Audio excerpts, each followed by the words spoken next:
Аят, который был прочитан из суры Аль-Имран, семейство Имрана, аят 133.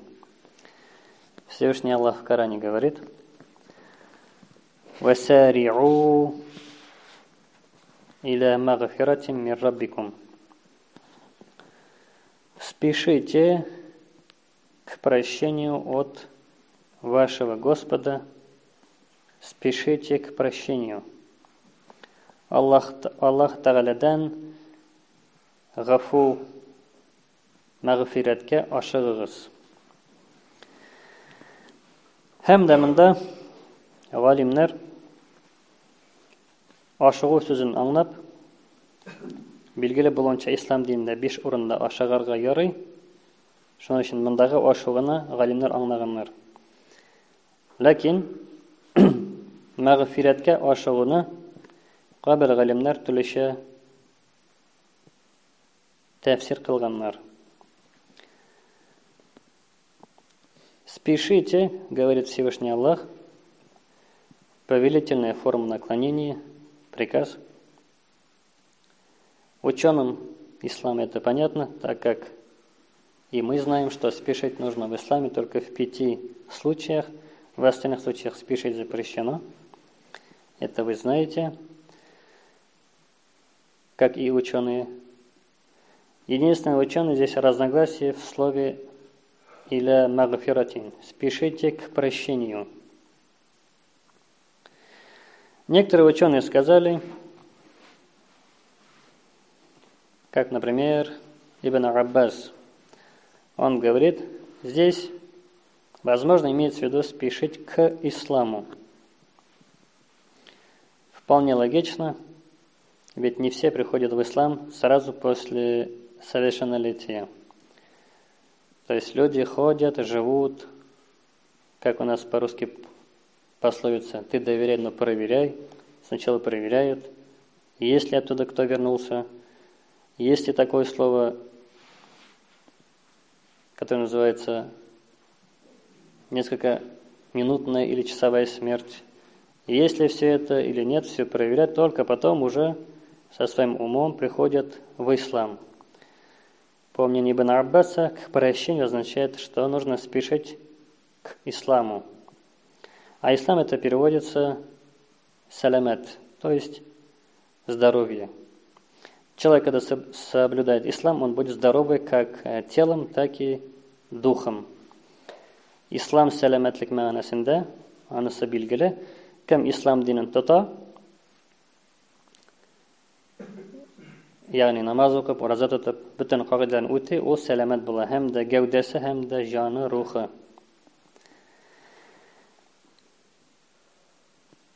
Икенче галимнәр, другие ученые говорят, что здесь, возможно, другое имеется в виду, как, например, ученые Ар-Карама или Икрима, или же Али ибн Абу Талиб.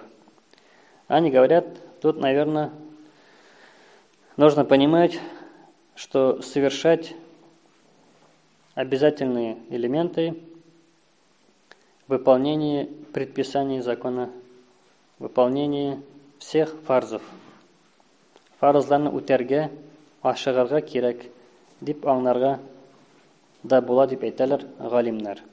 Ягъни не просто спешить на то, что Всевышний простил, а на выполнение обязательных действий.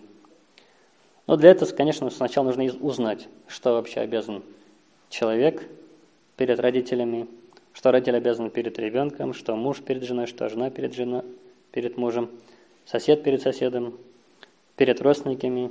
И кто это родственник? Двоюродный, троюродный. Относится ли это к родственникам? Это все вот в исламе описывается. И, как говорит Али ибн Абу Талиб, нужно спешить к выполнению фарзов. Наверное, это понимается из аята суры Аль-Имран. Аллах говорит, спешите. Вы спросите, в Коране же четко сказано, спешите к прощению. Неужели тут нужно копать эти слова? Здесь по грамматике, если все расписать, то так и выходит действительно, потому что Али ибн Абу Талиб это, мы знаем, зять пророка и брат. Поэтому, раз он так говорит, то тоже можно даже без размышлений принимать. Но если есть возможность размышлять и копать, то по грамматике действительно выходят такие вот смыслы. Через грамматику имеется в виду, опираясь на науки коранические, хадис, пророк и все эти толкования. Ученый по имени Абуль-Алия говорит, что возможность имеется в виду хиджрат или аль-хиджрати, то есть пишите к переселению. Хиджрат, мы знаем, выполняется только ради Аллаха, то есть, чтобы распространить религию ислама, совершается хиджрат, как пророк совершил хиджру из Мекки в Медину, но потом он вернулся обратно в Мекку. У нас же эта тема очень раскрыта, что много людей уже уехали из республики Башкортостан, чтобы совершать хиджру, чтобы совершить джихад. Но чтобы как пророк вернуться обратно, что-то не догадались. То есть многие кричат: я выполняю сунну пророка. Но в сунне пророка говорится, что он из Мекки-то переселился в Медину, но также в истории говорится, что он вернулся обратно к себе домой. Он не остался там, за рубежом. И это мнение по поводу джихада, это дахак, что, возможно, имеется в виду, как Абуль-Алия говорит, хиджрат, а возможно, по мнению дахак, это джихад. То есть нужно спешить на старание. Джихад переводится с арабского языка старание. То есть человек, когда старается. Человек, который поднимает свое тело и говорит: надо это сделать. Страшно, нет памяти, другие отговорки, но нужно пойти и начать попробовать. И человек так начинает учиться. Учиться тому, что не знает. Вот это и называется джихад. Об этом есть и в Коране, и в хадисах, где говорится, что джахада, ичтихад, мучтахид, джихад — однокоренные слова. Ичтахид билляйли ван нахар, говорится в изречениях: старайся билляйли, ночью, ван нахар, и днем. И днем, и ночью старайся. Только вот про убийство и про войну слова нету ни одного. Хотя некоторые у нас ученые молодые понимают, что джихад — это война. А джихад — это не война. Война — это будет по-арабски харб. Только пророк об этом что-то не говорил. Он говорил про джихад. И следующее мнение — это мукатиль. Он говорит, что, возможно, когда Всевышний приказывает спешить, наверное, это аль-а'маль ас-салиха. Это праведные действия. Праведные действия изге гамаллар. Изге гамалларга ашагарга кирак. Почему же столько разногласий по поводу того, что нужно спешить к прощению? По одному мнению, что это ислам, что это выполнение фарзов, что это переселение, что это джихад и что это праведное деяние. Почему столько разногласий? Потому что в конце всех этих перечисленных будет только одно. Называется прощение. То есть, если человек пришел в ислам, что говорится? Все, что сделал грех до ислама, все прощается. Если совершил фарзы, то Аллах тебя прощает. Если ты совершил переселение, Аллах тебя прощает. И если ты совершаешь джихад, то есть стараешься, тебя Аллах прощает. И если совершаешь праведные деяния, Аллах тебя прощает. Вот все эти разные мнения, как смеситель, идут на одну точку. Называется магфират, прощение.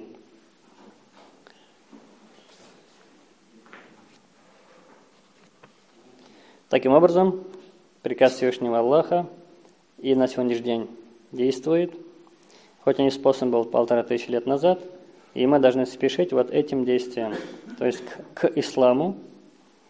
Не просто я мусульман, а изучаю, кто это мусульманин, кто это верующий, Затем к выполнению фарзов. Для начала узнать, а что является фарзом. Потому что многие думают, что только намаз фарз. Кроме намаза еще есть очень много фарзов. Перед телом есть фарз, перед носом, перед губами, перед ушами, перед ногами. Одним словом, перед телом есть фарз. Мыться тоже фарз. Если кто-то моется, не зная, что это фарз, ему вознаграждение может будет, может не будет. Но если человек моется, зная, что это фарз, и он делает намерение на то, чтобы выполнить фарз, он отличается от того, кто просто моется. По привычке зайду-ка я в баню помоюсь. Другой говорит, а я зайду и выполню фарз, ведь тело мыть это фарз. И таким образом все действия, которые здесь перечислены, являются тем, что человек выполняет приказ Всевышнего Творца. Что же касается месяца, который называется Раджаб, он состоит из 3 букв. Это Ра, Джа и 3 буква Б. 3 буквы. Говорится, что эти буквы несут в себе смысл. Буква Ра, первая буква Раджаб, означает, указывает на рахмат, рахматуллах, на милость Всевышнего Творца. Ягни, кеше дөньялыкта яшәгән вакытта Пәйгамбәрнең тарихын өйрәнгән һәм дә сахабаларның тарихын өйрәнгән мөселман кеше иртәдән кичкә кадәр, кичтән иртәгә кадәр Аллаһның рәхмәтен эзләргә тиеш. Кайсы таш астында яткан микән ул, юкса кемнеңдер кулында микән ул, аланы белми, ләкин аны эзли. Әгәр аны тапса, нәрсә була? Ул рәхмәткә ирешкән була. Тик кайбер кеше моны аңлый үлгән дип. Чөнки үлгән кешенең рәхмәткә ирешә. Хотя есть еще другой вариант. Үлгән кеше может җәһәннәмгә керергә, рәхмәткә ирешмичә. Ләкин безнең халык шулай өйрәнгән, мәрхүм дисәң аңлашыла ки нәрсә үлгән. Хотя мәрхүм переводится рәхмәткә ирешкән. Мәрхүм ул була безнең рахима фигыленнән килгән русча әйткәндә дополнение. Ягъни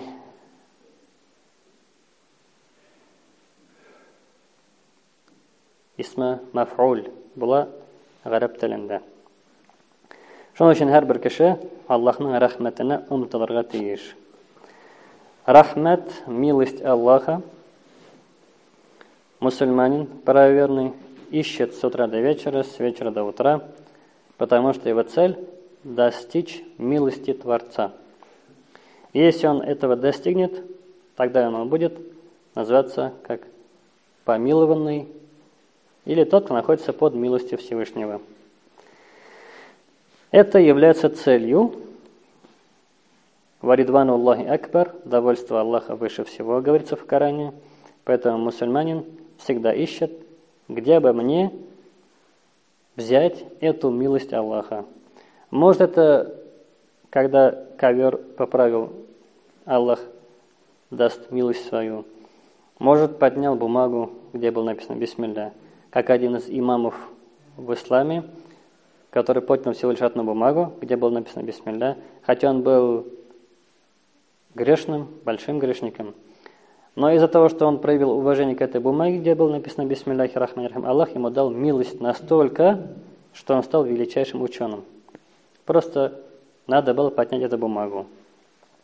Поэтому мы не знаем, надо ли искать милость в том, что кто-то там буксует, не может выехать, надо ему помочь. Может, в этом Аллах даст нам свою милость. И тогда и зарплата, может, пойдет лучше. Может, милость в том, что где-то кто-то не может перейти улицу, а кто-то помог перейти улицу. Может, в этом заключалась милость Аллаха, и после этого и у него и клиенты, и все, и жена, и муж, и дети нормализуются. Это же все называется, что он в поиске милости. Это буква Ра. Следующая буква это Джим. Джим указывает на то, что человек, а даже не человек, а раб Всевышнего Аллаха, раб Всевышнего Аллаха, он грешный. Человек не признает, что он грешный, а вот раб Аллаха признает, что он грешный. Он всегда совершает ошибки, и Он этим отличается от пророков. Они безгрешны, а раб Всевышнего Аллаха, он, зная, что это нельзя, все равно совершает. Про остальных говорить смысла нет, потому что они не знают, что это грех, они совершают.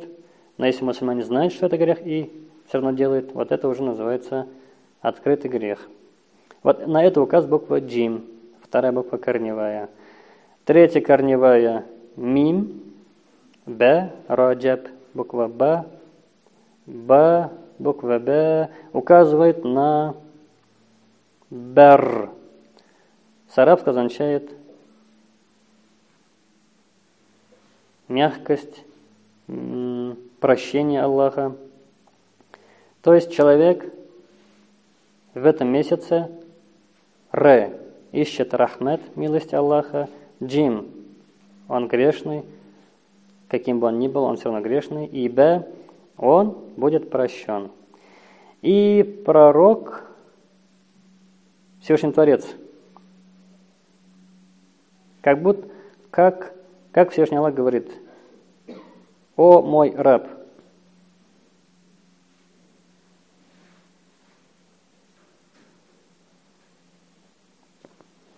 ты совершаешь грехи, преступления, и прощение находится твое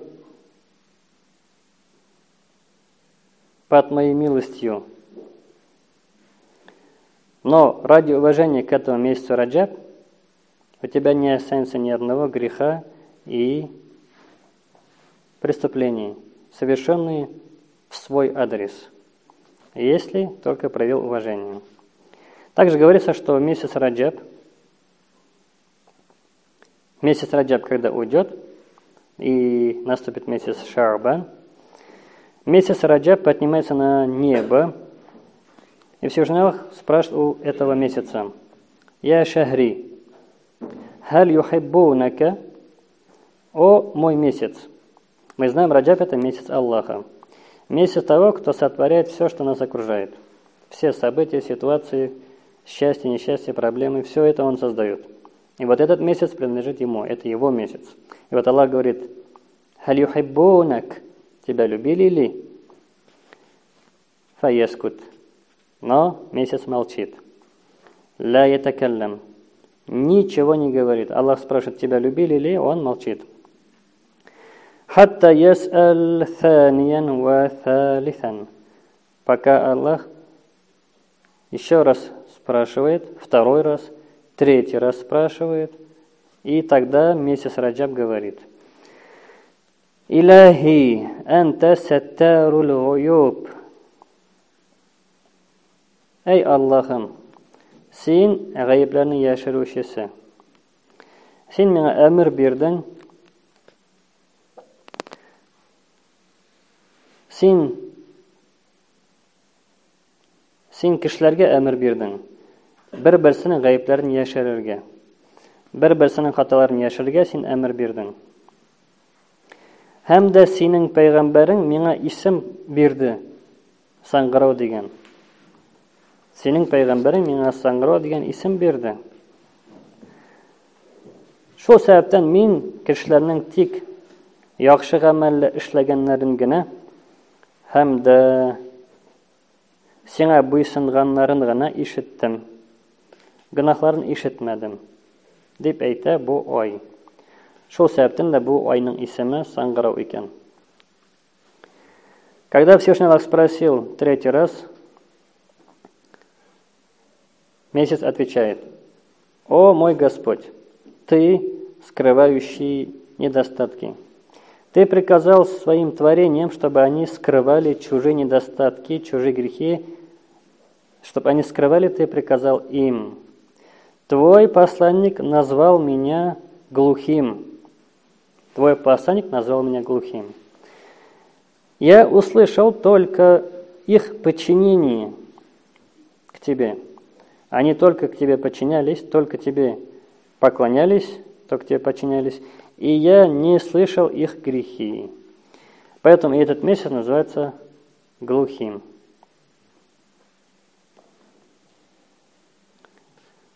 Шуннан соң Аллаһ Тәгалә әйтә: «Әнтә шәһри, Потом Всевышний Аллах говорит: «Ты мой месяц, скрывающий грехи, глухой.